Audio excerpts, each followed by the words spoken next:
In this video I'm going to explain how to use VWAPs on stocks. Here we see the daily chart of a gold mining stock. The dotted yellow line shows a long-term VWAP.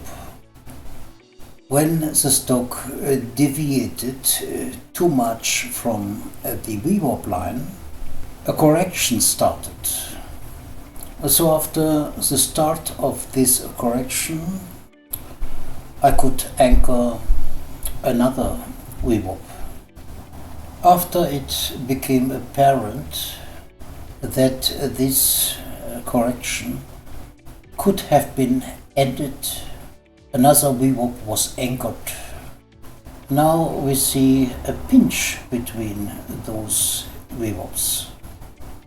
When these VWAPs were left to the upside and gave a support, a new trend section started. On this point, you can anchor another VWAP to get a further orientation during the course of this trend. Anchored VWAPs can deliver useful additional information when doing profile zone and order flow analysis on stocks.